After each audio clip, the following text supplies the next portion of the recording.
people don't know what energy their armor should be. And I'm here to help you figure that out fast and easy. We will talk about PvP and we will talk about PvE in this video, so don't worry. For PvP, making a build that utilizes your 4th mod slot usually is very difficult or situational, and most people don't really end up building into that slot. And if you do, then you probably already know what element you want your armor to be. But if you're like most PvPers, you mostly just want stats and just some simplicity to be able to use different weapons or exotics and not have to swap 1,000 mods. So you're just probably putting targeting mods, reloading mods, and your stat mods in the first slot. By the way, if you have a build equipped, you can go to Destiny Item Manager, hit this little ... next to your character, hit create loadout, and then hit this button down here that says fill in using equipped, and it'll save all the mods. You can even save your fashion too. Just click choose fashion, save fashion, give it a name, save it, and you're good to go. I feel like I gotta just plug that every once in a while just to make sure people know that Destiny Item Manager is so sick. All right, so nice and easy. What do we want for PvP? Well, honestly, you almost always want your gloves to be stasis. You'll also want your class item to be stasis almost all the time as well. And the reason for this is because of these kickstart mods. You see, stasis kickstart mods are insane. This one just says when you use your class ability, when it's fully expended, you gain class ability energy. So use your class ability, get your class ability. And on the stasis arms, you have grenade kickstart. When your grenade energy is fully expended, you gain grenade energy. Or the melee kickstart. When your melee energy is fully expended, you gain melee energy. You don't have to actually build into it. You just put it on. You just have stasis arms. You just have a stasis class item. You use those abilities and you get a good chunk too. It's really strong and it doesn't require anything special. Whereas the solar and the void and the arc ones, they require you to do something with a different ability, like causing damage, and then with your melee, and then that will reduce your grenade cooldown. But if you use your melee and it doesn't cause damage, then nothing happens. So for the most part, these stasis kickstart mods are insane. A quick note about this though is one reason you wouldn't want to use one of these kickstart mods is if you have double of an ability. Like for example, in this build I'm using the 6th coyote, which gives me a 2nd dodge charge. And so instead I'm using void because perpetuation just says use your class ability and then you get your class ability. But you see, utility kickstart says that when my class ability energy is fully expended, and because I have 2 charges, it will never be fully expended because there will always be a little bit of energy there charging up for the next ability. So yeah, if you're using any arms that give you double grenade or double melee, or you're using another exotics that's giving you double class ability, you can't use the kickstart mods. All right, so what about legs, chest, helmet for PvP? Honestly, unless you're literally building into some type of super specific build that is actually going to take advantage of some crazy mods and some specific weapons, you really want the rest to be arc. And the reason you want the rest to be arc, some of you might know this, is some awesome mods called Powerful Friends and Radiant Light. You see, these 2 mods, they combo with each other because they have this bonus secondary effect where you get plus 20 strength or plus 20 mobility as long as you have another arc mod slotted either right here in this armor slot or in another arc armor piece. So because I have Powerful Friends in my legs and then I have a Radiant Light in my chest, I get plus 20 strength here and I get plus 20 mobility here. But wait, Travis, that's only 2 arc mods. Why would I want my helmet to also be arc? Well, the thing is, there's also another really strong arc mod, and it is called Quick Charge. This mod also has an insane secondary effect that greatly increases the ready speed of fusion rifles, shotguns, submachine guns, and swords. And it's been tested to give about 25 handling to those weapons. And so if you're a fusion rifle user, if you're a shotgun user, I mean, even submachine guns get the benefit as well. But those 2 primarily getting plus 25 handling is crazy. Very, very strong. Now, this is a really expensive mod. It costs 5, but you really only got to put this on if you're going to use one of those weapons, so don't worry about it otherwise. And really quick, before we move into PvE, I'm going to tell you about my placement recommendations. You'll notice that I've got powerful friends in my legs. Well, you see, this season 17, they basically made scavenger mods do nothing in the Crucible. So you don't get extra ammo anymore. So you don't really, like, what are you going to put in your legs? Like, you could put some holster mods, I guess, you know, like, you don't really have anything to put in there. So you might as well put powerful friends. This is also where you could put quick charge. If you're going to use quick charge, really great slot to put quick charge in. And then if you can fit in a holster mod for one of your weapons, especially if you're using like a double primary setup, you can put a holster mod in here and maybe it'll do something. Otherwise, you could just use Absolution.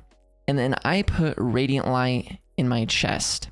The reason I usually put Radiant Light in my chest is because if I use a 3-cost mod over here and a 3-cost mod, stat mod at the beginning, then that gives me enough energy in the middle slot to put most of the unflinching mods I would like, such as hand cannon unflinching, you could put fusion unflinching, pulse, scout unflinching, bow unflinching, really strong to get those unflinching mods in this middle slot. And depending on your build, you know, you might want to swap things out, put things, you know, up in the top slot, but of your helmet. But the thing is, if you're a hand cannon user or if you're a sniper user, you're probably going to want to put one of those expensive targeting mods on, or even if you're using linear fusion rifles, those targeting mods cost a lot. And so you're probably going to use up all of your energy on your helmet anyways, literally, unless you're just like, I want 25 extra handling on my shotgun. I don't care about having any targeting. As we're moving into the PvE discussion, I really quickly want to just make you aware of something, just in case you weren't. But an easy way to remember what does what is this. Arc Elemental Armor, its special ability that it can do is melee related. So your helmet gives, you know, bonus super energy on melee, and solar helmet, it'll say bonus super energy on grenade kills. Void will be class ability related, and this says you gain super cooldown using your class ability near targets. So that's the easiest way to think about that. For PvE, there's so many better ways to use mods and lots of creativity available. But if that's overwhelming, let me give you a great starting point. And that is Reaping Wellmaker and Well of Tenacity. They're void mods, so you're going to need 2 armor pieces that are void, but they combo with each other where Reaping Wellmaker says, after you activate your class ability, your next weapon final blow on a combatant spawns a void elemental well. So you get a void elemental well. Cool. And Well of Tenacity says, picking up the void elemental well reduces the damage you take from combatants for a short period of time. It's only about 4 seconds, but it is 50% damage resist. And it's a really easy loop. Plus, you know, the elemental well is going to give you a small amount of ability energy. If you're on a void subclass, it'll give you a small amount of energy for all of your abilities, which is really nice. But it's just super easy. Super easy 2 mod combo. You've already got a build going on. And what's cool is, on top of this, you can combo it on another piece of armor because you're already making consistent easy elemental wells. You can easily put on the elemental charge mod in any type of armor that lets you become charged with light whenever you pick up an elemental well.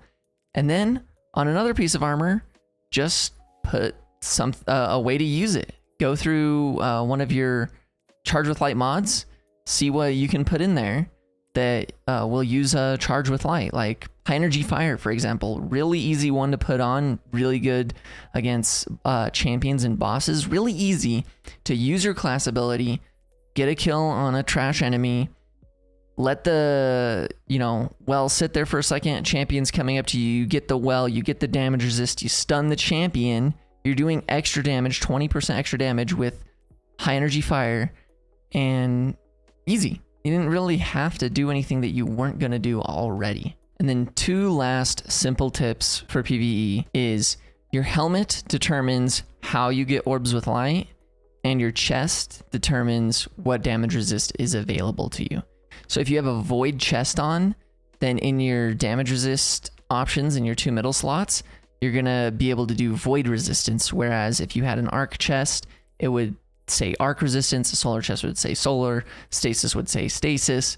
And on your helmet, since this is an arc helmet, it's gonna give me arc siphon, which says rapid arc weapon final blows generate an orb of power. So if I'm planning on using arc weapons, for example, I could just put on an arc helmet and then I'll be able to make orbs of light that way.